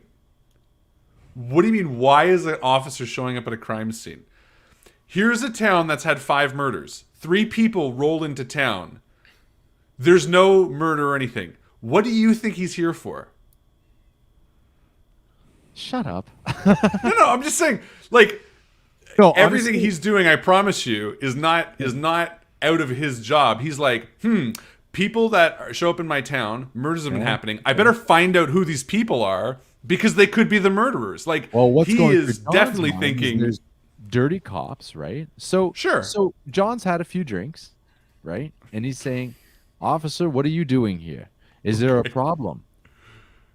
And because it's on his question, and maybe I've said it with a bit of something behind it. Maybe John doesn't say any. There's nothing behind it. so he asks What are you what you doing guys here, are doing here, and John's response is, "What are you doing here?" Yeah. Who called the cops? Okay, yeah, he gets angrier. He Obviously, gets angrier. yeah, because he's a cop. Why would a cop He's- get angry? Because you didn't answer his question. He wants to know. I'm going to give you a big benefit here. I'm just going to tell you this right now. The officer in charge of this town, Hank Erickson, feels out of his depth and frustrated at his inability to solve, let alone prevent, the murders and disappearances. When first encountered, he's aggressive to the point of belligerent and impatient. His views on the investigators and other outsiders are a threat because he can't prove that they are innocent as of yet. Once they start snooping around, especially crime scenes, asking nosy questions of the locals, and generally making people uncomfortable, he'll attempt to locate them and question them further. It makes sense. And You now don't there's really- more. Yeah. No, and there's more that I won't reveal. Yeah, okay. Because of how you want to play this next. So, do you want to ask him questions to his question of why you're being here? Well, you can do that, but consider what you now know of him. Okay. Can I just jump in here? It's a question. Yeah. All the officer has to say is, I'm here because there's a suspicious car in this driveway and you three are suspicious. He doesn't have to get angry about it. Right. Officer, and maybe John says that. I mean you no harm. You're absolutely right to question why we are here. I mean you no disrespect, sir. And now we talk Maida. Now you answer his question? He just wants to know what you're doing here. No one's told him yet. Right, and now we talk Maida about what we tell the cop. Yeah. Well, I think we should come clean about the fact that we're investigators. And that we're interested in this crime scene because we want to get to the bottom of what's going on here. Right? I think we also mentioned Nathan and that we know he was taken recently and we're trying to find him before he becomes another dead body, and we're just following what clues we can find. See, I don't know if we do mention Nathan because he was taken by the police. He was taken by people who had a badge. Right. And very specifically, the hotel clerk didn't say it was a cop. Yeah. We have also recently been impersonating police, and that doesn't mean that we are the police. So, I mean, it's super easy to be like, hey, police, I got to get this. You know what I mean? True. Okay. I'm down with that. Timothy, go for it. I love the chat, though. Everyone's like, no, God, no, don't, no. Have you never met a cop? What are you doing? He's a cop. He doesn't have to tell you anything. It's LOL. like he's never met a cop. I know. It's good. Canadian police perhaps are a slightly different breed, but who knows? What's his name again? It's Hank Edward? Erickson. He's the guy who's in charge of town. You're on a good line with Timothy Lawrence. I think Timothy had the right beat on this. Officer Erickson, we came to town this evening to meet a friend of ours, Nathan, and we learned that he had been taken from his hotel room, and about knowing all of the things that have been happening in this town, we decided to take action immediately, follow the clues that we had on hand immediately, and it has simply led us here. We are simply trying to prevent him from becoming another victim of the terribleness that has been happening here, and I greatly apologize for any toes we have stepped on. We can't sit still. Okay, yeah. Give me a roll. Fast talk, persuade, or psychology. And I feel Maxine, John still wanted to do this. Like, he walked up. Did anybody try to intervene? Like, what happened there? Because I feel like, what did Maxine do? Maxine shook her head quietly and maybe stepped a little bit away from John as to put just a little bit of distance between her. Oh, you didn't stop him? She was like, this is what John is saying and thinking. Okay. So then, John, go ahead. Say what you're going to say. Why do I have to say it? You don't have to. I wanted to give you the information and the opportunity for your other players to step in and stop you. They don't want to. You have every right to play however you want to play. If you feel the same way you do, you can absolutely come back at him now. I wanted to also give Timothy a chance to finish obviously, I'm gathering now, and despite, you've given us the insight, but this is all very apparent that this cop has his back up. Is he a younger guy? Maybe I gather the fact that he's frustrated because he hasn't been able to solve this himself. He's sitting there with his hands tied, and all of a sudden there's people walking around town thinking they can do better than him. So John does pull it back. He says, "Officer, look, I don't know what you want me to tell you. I'm a writer. We are a private investigative firm, and you know what? We are here because we're looking for a friend. I don't know if you know him, but the man's name is Nathan, and he was taken earlier." Timothy, I'll give you a roll with advantage. My first one was a failure. Oh, good. My second one it's an extreme success. Yay! Okay, good. Let me just read this. If the investigators rolled, rather than immediately tossing them into jail, it literally says that.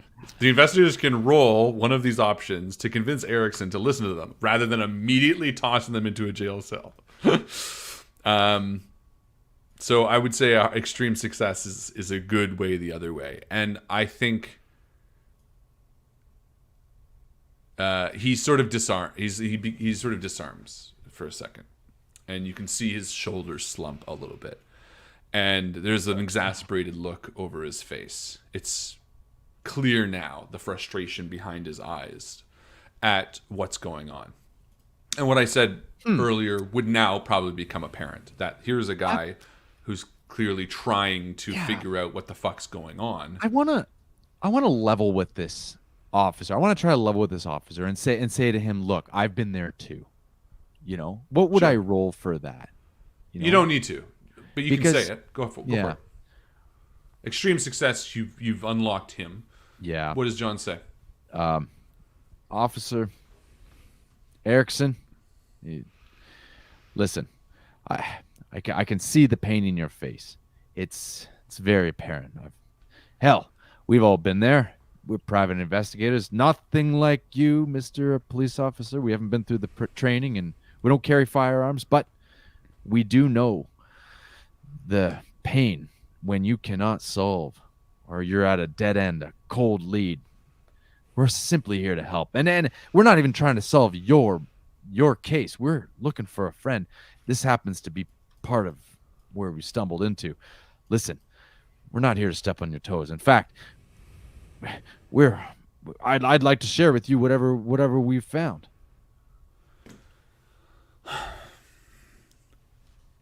Look, the sheriff is gone. That puts all on my shoulders. That's a lot of fucking pressure. It is a pressure. I don't know who you are. I don't know where you come from. And people are going missing and murdered. But I trust you. And he looks directly at you, Timothy. I checked with Wynn over at the Gazette. And she mentioned you were good people trying to help. That's not true, but I'm giving him a reason for such a tonal shift. Because otherwise it's going to be too exhausting to try to play him. Win MVP, man. Yeah. And he's like, yeah, look, at this point I could use any help I could get. Cool. Hank, Officer Erickson. We have talked extensively to Wynn this afternoon, and she was extremely helpful about some matters. Showed us some old journal articles, and she told us about the presence of a certain kind of group of people from which many of these victims are now missing. Have you heard of this organization? Yeah, I've heard of it. Do you think there's anything connected? No, I don't think so. But at the same time, clearly I'm not doing what I should be doing to turn this up. That's not necessarily the case, Officer Anything Erickson. could be possible. That's not necessarily the case. And he sort of lays out what you've already learned, more or less, of the murder. He talks about how the boy's story. I feel like there's a conversation that happens here where you're like, "Oh, we saw this picture," and he's like, "That's impossible." The droplets and of blah, blah, blood. blah. And Yeah, a bit of back and forth, so you understand yeah. what he's going through, and he tells you that he can't explain who or what killed the victims. But he does look back to you, Timothy, after a few minutes of conversation and says, "We've been keeping an eye on Nathaniel Piedmont as well when he rolled into town as a person of interest, obviously, especially since the murders didn't occur until after he first came to town a week ago. But I didn't realize he had disappeared, and that definitely adds to my suspicion of him, frankly. You trust him?" Implicitly, he's Absolutely. a very good friend and longtime colleague of ours. However, if that is true, that the murders didn't start until Nathan came to town and he is now missing, I suppose he can't be discounted from the investigation. Well, we'll have to head over to the hotel you said he was staying at. Again, this kind of came out of it, and we'll take a look around. Did you learn anything at the crime scene that you can share? Some things, yes. That he was taken away from the crime scene by 2 individuals to a waiting car. One of them had a noticeable scar on his face, and they claimed to be police officers, showing the man at the front desk a badge. Do you know anyone on the force who has a noticeable facial scar? Where on his face? She just gestures.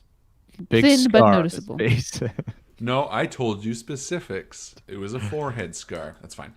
He sort of Story. it comes out, and you say forehead, and he's like, "No one on the force, but there is an individual that works in some capacity with Winston Space at the antique shop." Interesting. That I've noticed with the forehead scar. Because Winston Space is one of the members of this, I'll just come out and say it, the Thoreau Society. I think they're connected. Well, we questioned him. He seemed to have a solid alibi during the times of each of the murders, if that's what you're implying. If he took your friend, I don't know. I would think that would be reason to bring him back into questioning, officer. Perhaps we can go by the antique store and see if there's anything to be seen. I suppose so. And he sort of takes a deep breath and he says, "Look, I need to head over to that hotel and make sure you didn't miss anything, no offense. But I appreciate you helping with this, so long as you don't muck anything up." What did he say the name of the guy was with the scar? He didn't. He just said he works in some capacity with Winston Space at the antique Oh, shop. I thought he said Winston Space has a scar. No. What's the scar guy's name? Does he know? You just asked that, and I just said no. He doesn't know. Yeah. Okay. Okay. No, I just said he only asked in some capacity that he Gotcha. works with Winston Space. Yeah. So I have this. Are we moving on from this situation? Yeah, if you want. He sort of, yeah, if you guys are on your own, he sort of begins to walk away, and he stops, and he's like, one more thing sort of came up. He says, after Paisley Lewis filed a missing persons report for her father, we started our investigation. Shortly thereafter, a number of these people started missing.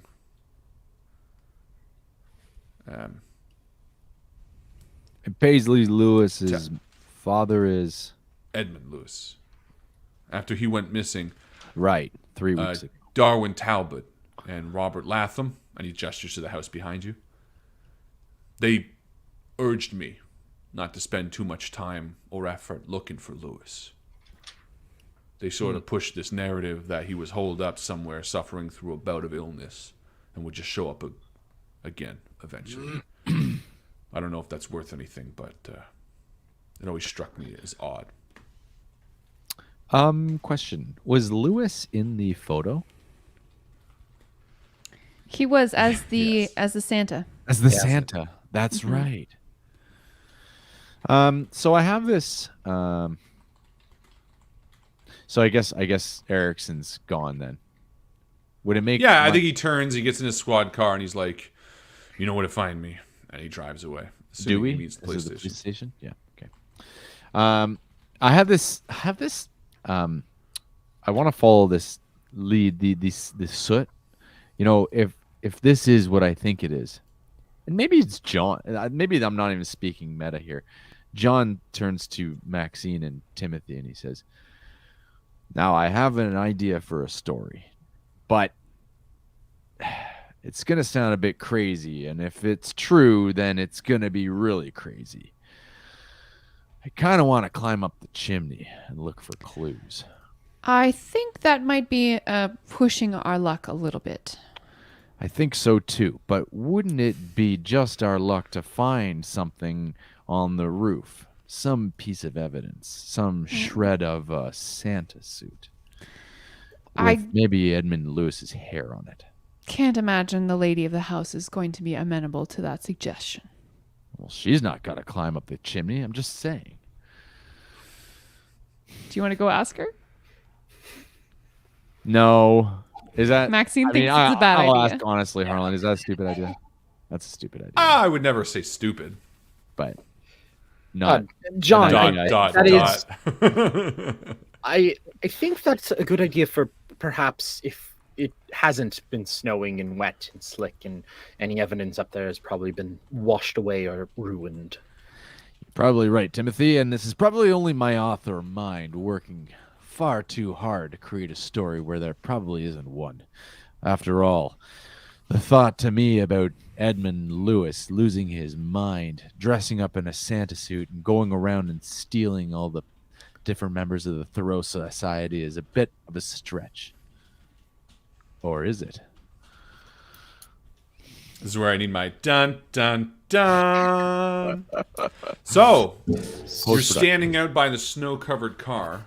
Timothy, Maxine, and John, you've just sort of made a quote-unquote friend. What's the plan? Where are you heading? What was the other address? So we have potentially the antique shop. There's also like an attorney situation. Yeah, But I would go probably for the antiques. that's what I was thinking. I think that's our next stop. Yeah. Perfect. Yeah, so you head in your car and start putting down the main road. The snow now coming down thick in droves. And, yeah, you sort of piece together that there are two of the Thoreau Society still alive. Winston Spays, who owns the antique shop, and George Hagland. The Relic Retrospective is the name of the shop as you stop in front of it. It's a fairly large brick building across the street from St. Mark's Church. As you turn off the car, it's probably now about 10 o'clock on Christmas Eve. The front window features a display of rustic furniture and items from the late 19th century. You can kind of see in the back there is a dim light, but the door to the front is shut and the sign closed. The conversation on the way to the Relic Retrospective, I imagine it's going to go something like, "So, Timothy, Maxine, I don't know about you, but I do not trust the living people left on this list. It just seems to me a little bit too suspicious that these two are left living, Winston Spays and George Hagland. And being that Winston Spays has a friend, a guy he works with the scar on his face, something in me tells me we should probably be very careful as we go into this antique shop." I agree. Timothy, you're an antiquarian. Yes, yes, I am. Thank you for This gives you an remembering. advantage. I Possibly. suppose so. I Does suppose it? so. Could it? Possibly it could come up. The question is now, do we knock? Do we try and sneak in? Yes, that is the question. What do you think the chances are of our friend Nathan having gotten into this kind of trouble organically? Was he searched out by these potential ne'er-do-wells? And if so, for what reason? Why was he taken? Yes. Probably because he was investigating this as well.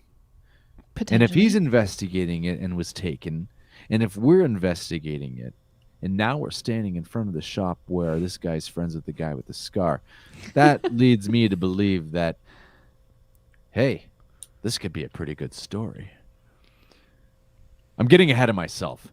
How are we going to approach this? Do we sneak in the back?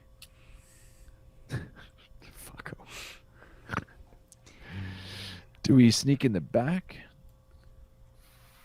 Yeah, I mean, these people aren't going to let us in. It's Christmas Eve. The shop's closed. We don't have any legitimate business here. Is it one of those places that has, like, are we going to have to walk around the whole plaza, or is this just a building on its own? Yeah, it's kind of a sneak building in? on its own. Yeah, I let's mean, try it's and- part of a plaza, but you can walk around the right side to get to the back. Yeah. Okay. Well, let's do some investigation then, shall we? Sure. See if there's a way in. Do you there might be a want- ladder to a roof Yeah. and a chimney.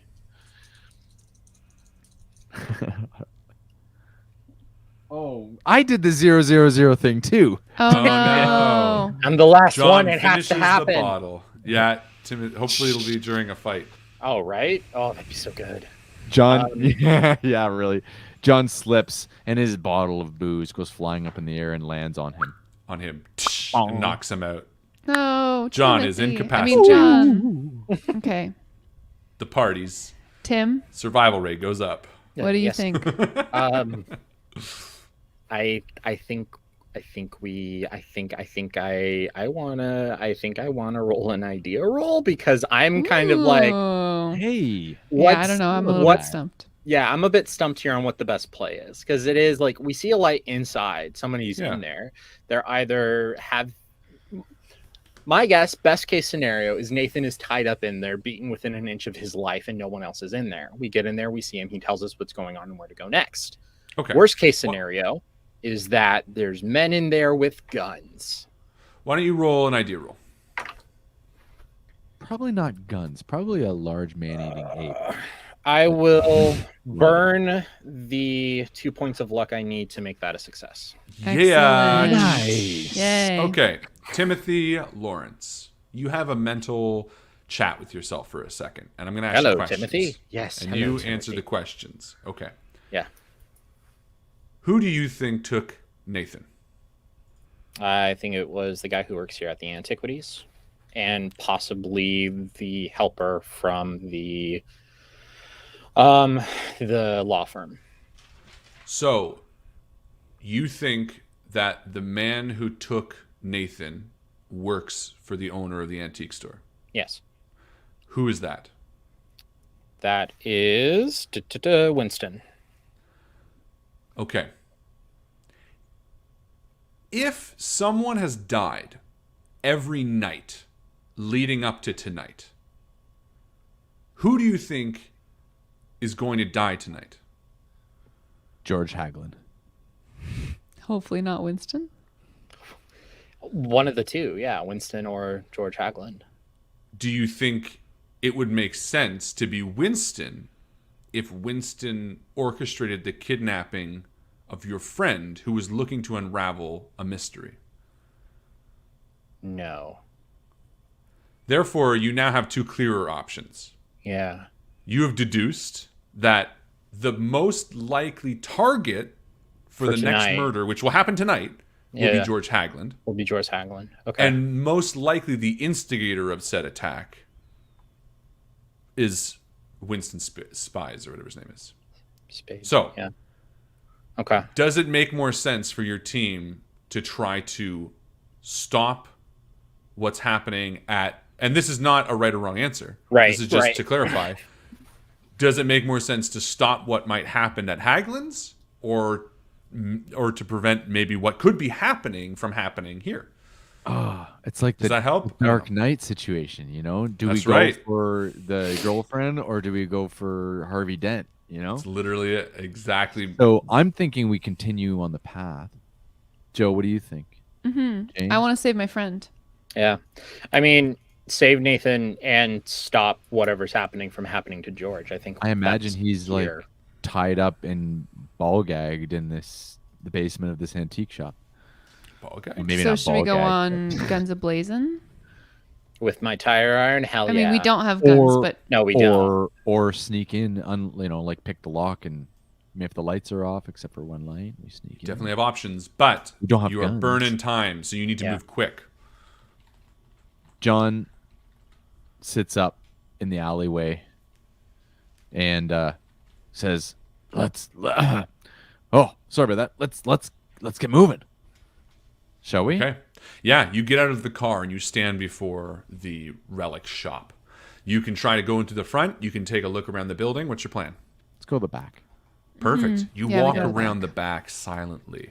The still falling snow seems to almost hide your approach as thick drops fall. You arrive behind the back of the shop to see a large truck sitting out back. It is unlabeled. It doesn't seem to have any markings on it. And you notice, covered in a very thin layer of snow, beside the back door of this shop, you see a thick padlocked door at the rear of the shop that looks to be a cellar. It's sort of on the ground. Padlocked, eh? Well, we're not going to be able to get in there. Unless we ram this truck through it. I'm so sorry. There's a thick padlock on the back door.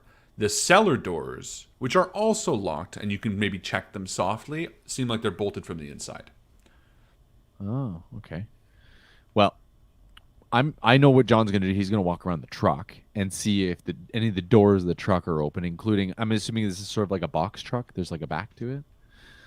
Yeah. Small. This 30s, but a small box truck. Yep. So he's going to try and all the doors on the truck, see if anything's open. Yeah, you take a look. I mean, yeah, maybe the truck's even unlocked. Peeking You don't inside. see anything noticeable. Doesn't seem to be any, Nothing big over mysteries here. there. Well, we're not getting in the back way, at least not without making quite a lot of noise. So let's Try try that. the front door. Cellar door. Cellar door's locked from the inside. Is it? Correct. Okay. Yep. Okay. So, yeah, let's go around front then. Yeah, back to the front. And John kind of Perfect. stands watch, in case there's like anybody walking by that might see us trying to break into a place. Yeah. Perfect. You Try that see front there's door, no one on the actually. street. It's almost dead quiet. And as you approach the front door again, you see in the large windows there's a light deep in. You try the front door, which is also locked. But it's a glass door, Okay. right? Because Carly got a glass pane. Yeah. I mean, is locksmith lock picking? Yes, sure. Great. I want to do that. Okay. Ah, perfect. I do not have that. You set off the silent alarm. Your iPhone starts buzzing. It's 2022. Oh no. The time jump. I failed. Yeah, no, you fiddle with it, but it's too dark. You can't quite see in the pitch blackness. Can I push it? Should I push it, guys? Yeah. I mean, well, you're either going to push it, or I think we have to break the glass. Well, Yeah. I think pushing a lockpick is better than breaking the glass, Yeah, probably. 100%. So here we go. Less noise. I failed. Yeah, no. You jam John- the lock. Oh no. John- The front door lock is impossible to pick now. John takes his glass and his cup, solid, break the window? solid, and he gives it a good whack against the glass pane right above where the handle would be. But Okay. Timothy's like holding a stone, but he's like, okay. Oh, well, isn't the lock jammed? Like we won't be able to turn the knob now. I just meant like the actual lock is No key Okay. will be giving us a inserted. reason to Still. not That's lock fine. with anymore. Yeah. That's fine So- then. Cool. Yeah, with a soft then he- pop, and then he you puts hear down- the scattering of glass on the inside of the antique And I look shop. down and I'm still holding my glass. Okay, good. It's broken. You have to drink straight from the bottle now.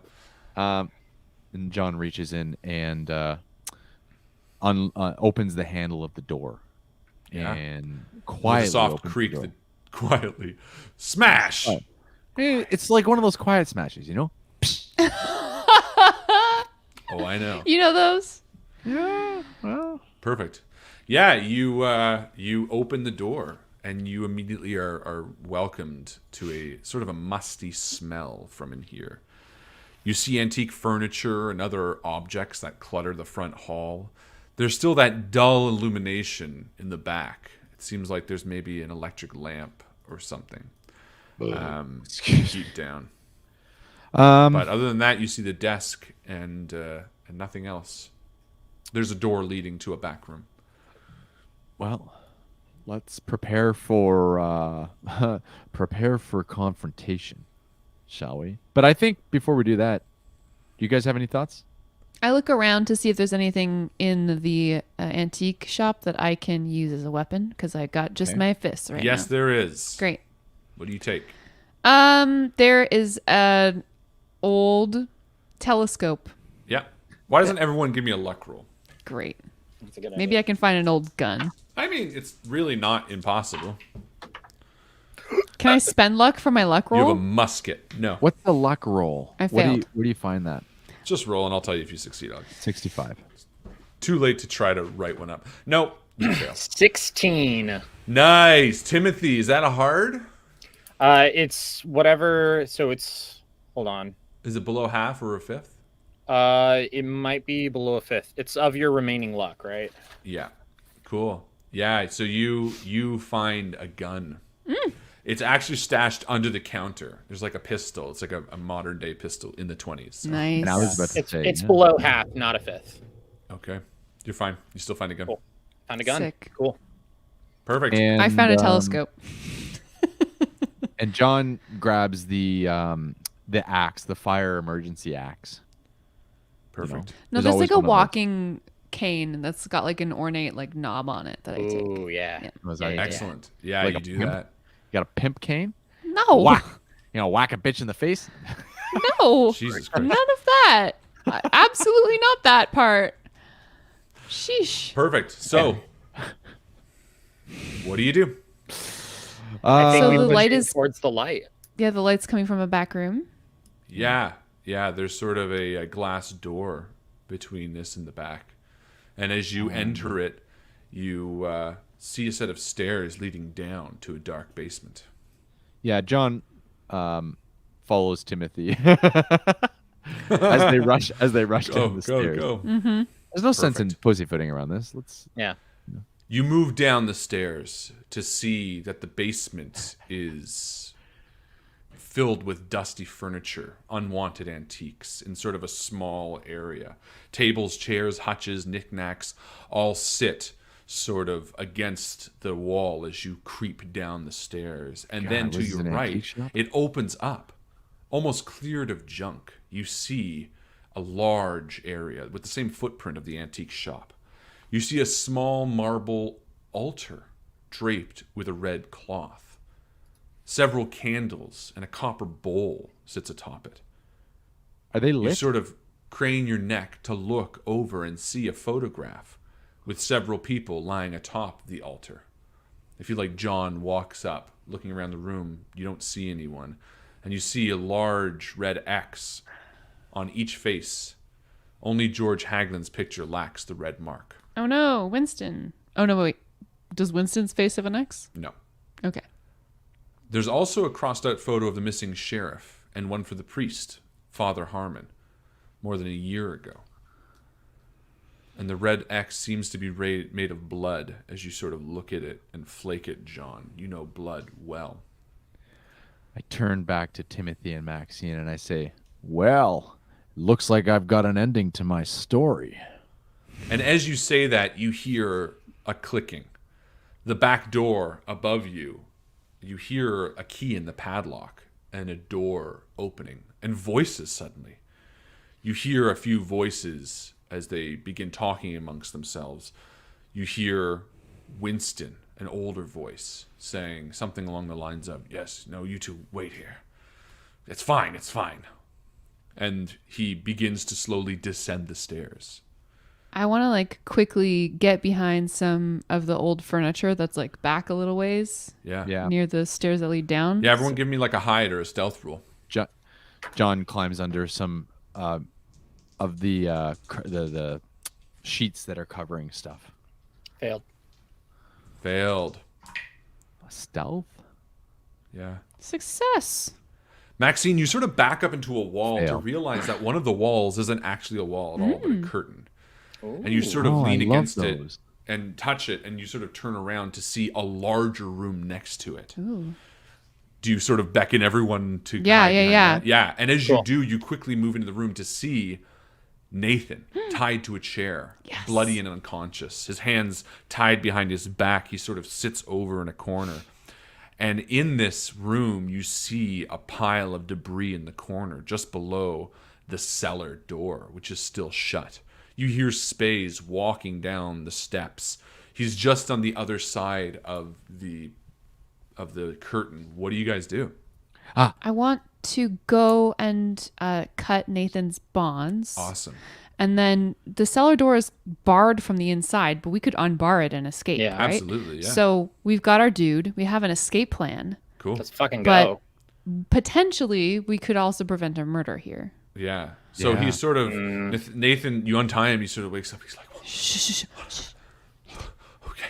He sort of stands up and he like gestures to take something to help fight. He just I- take something. Yeah. I hand him the axe, and then I start Cool. looking around for something else.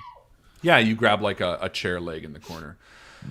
On the other side is Winston. You see the opening to the cellar. It's barred, but you can open it. What do you guys do? Well, I think unbarring the cellar door is kind of key to a quick escape. So maybe do that quickly first, while we gather ourselves, compose ourselves, prepare for a confrontation. I think if we're gonna stay and fight, it's better to keep the cellar door closed Yeah. because then the two goons upstairs only have one way down. Okay. Good Quick, point. What do you do? Go, Okay. Tim. Tim, what do you do? Do you attack? Do you wait? He's on the other side of the curtain. After seeing Nathan like pick up the axe and be like, "Okay, we're fighting," Tim's like, "Okay, well," and he had that mind thing all together earlier. It's like, "Oh yeah, Winston's kind of the instigator here," so he's gonna just like, "Yes, John." I was just gonna say, ask Nathan who are there? 2 people, 3, 4? Who we expect? Nathan would know, right? He doesn't say anything. He shakes his head, No. and he's just like, "Come on." So Timothy just like lines up the gun right where the curtains part and is just Cool. gonna hold it there. And as soon as they open, he's going for the headshot. Yeah, that's amazing. Yeah, he sort of comes up, and the curtain opens, and you see Winston. His eyes wide. He looks at you. Oh, no, he looks at your headshot? companions. He looks at Nathan. He grimaces and give me a roll with advantage. Are you gonna Dexterity. shoot him in the head? Fuck yeah, I am. Are you kidding me? Why not? An eye for an eye. The guy is murdering people. Hey, you know what? Okay. You do you. I will burn the 2 points I need to make that a success. Yes. Nice. With Oh, a wow. deafening blam, his head paints the back wall of the other room, and he falls over dead. There's sort of a moment of congratulations before Nathan's face falls white, and he says, "The papers! Did you find them? Tell me! You found them!" And he runs over to you. And he pulls them out and he stretches them out, and he begins reading in a tongue you don't recognize. And he says, and he starts this weird ritual. Suddenly the altar starts casting flames, and he's reading faster and faster as you hear footsteps coming down the steps. And he says, stop them quickly!" And he's reading this thing as the wind and the dust becomes. Everyone, give me a dexterity roll. Wait, maybe he's trying I to don't know what like I'm send it doing. back to the. Just roll a dexterity roll. Is he the bad guy? Who knows? A Who failure. knows? Failure. As you Also like failed. look towards the stairs, the 2 guards, one with a cut in his forehead, come barreling down. Timothy, one knocks you across the jaw. John, one tumbles into you and checks you into the wall. Maxine, you see your 2 friends being fought as Nathan is reading from the script, this dialect causing the lights in this basement to flicker, the candles to waver, and the house sort of begins to shake slightly as the momentum of the ritual sort of begins to speed and speed and speed. And he turns towards you, Timothy, as he sort of says a number of words, and you, John, as he continues reading it. Maxine, what do you do? Oh God! Do I interrupt the ritual, or do I help think- my friends? There's no reason why he would be the bad guy. Yeah, Because he's if been we a had friend. gone to stop the other one, Yeah. Nathan All would right. still be tied up.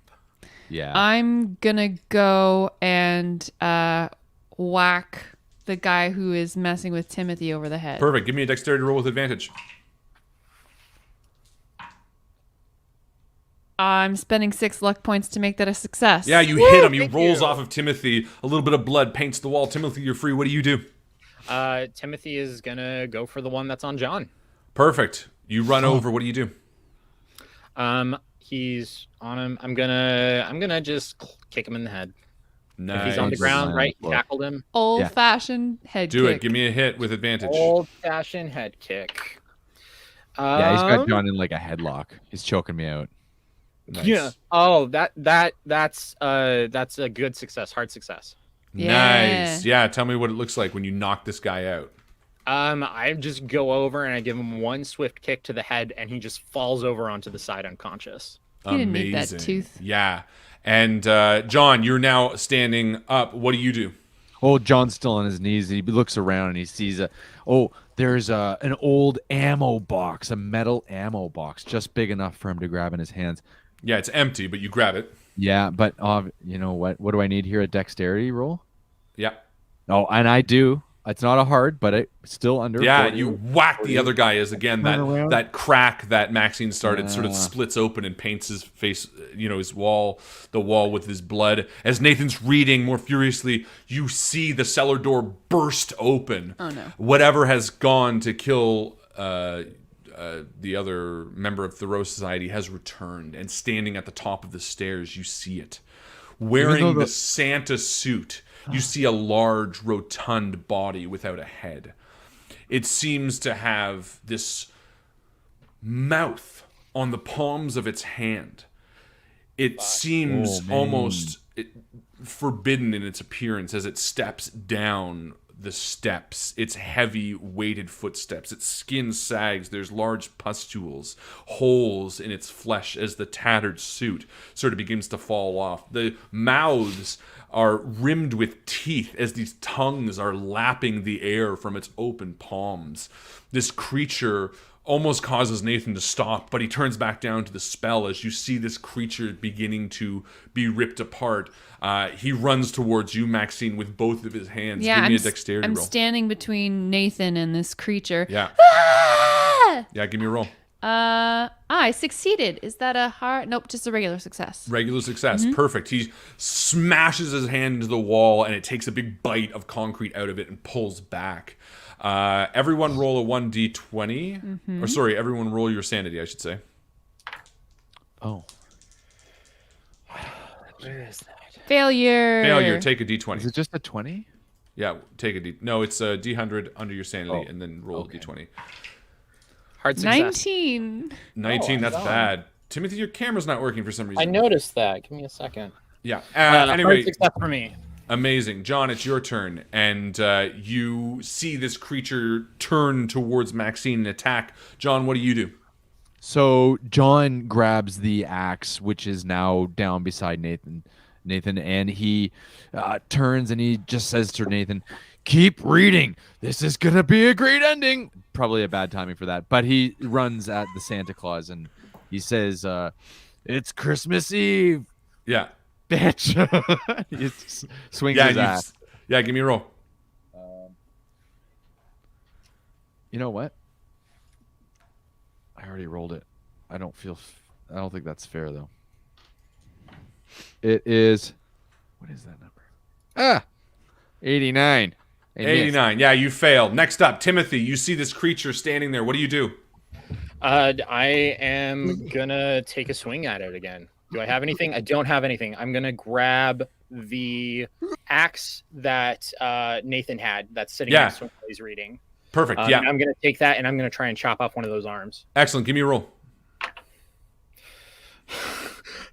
Extreme success. I got a 2. Oh, Yeah. amazing. You swing wide just as this tongue from this thing's hand is licking, and you chop the tip of it as it bellows out. Nathan reads the final pages of the banishment scroll that you found in the locker as the wind in this room whips around, crates and small implements flying against the wall, smashing into you, knocking you over, as this defiler begins to disintegrate into the ground in which it was spawned. And after an immense scream, it reaches out towards you, Maxine, and it grabs your hand, biting it hard before it completely disappears into the ground beneath your feet, defeated. The three of you have banished the defiler. Yeah. The next day is Christmas Day. You each get back in your car and drive home with Nathan, who regales you of the tale, how he stumbled upon this plot.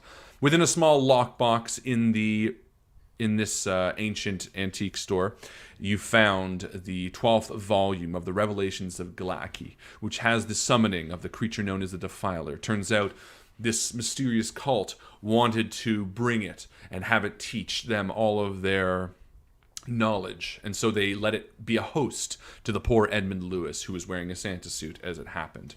And then when Winston got greedy, he used it to eliminate all of the other members of the Thoreau Society.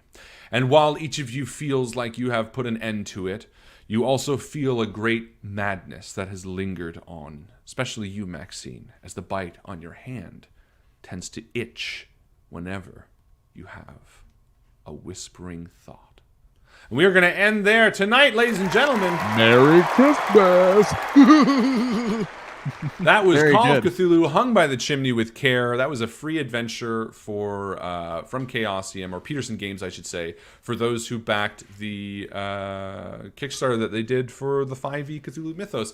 This has been an absolute blast, ladies and gentlemen. Thank you so much for hanging out with us tonight. Alex, thank you so much for joining us. Thank you Timothy, for having I know we me. can't see, or James, I know we can't see you, but thank you for hanging out with us in darkness. Or can He we was not hear back you? there I'm for a here. minute. Oh, there you are. Yeah. Oh, there you My are. camera is dying and living and dying again. Well, we're going to funny. end it quick. Joe, as always, it's a pleasure. Ladies and gentlemen, thank you so much. Please like the video. We'll be back next week. Have a wonderful night. Bye. He's Live gone. for still live. Bye.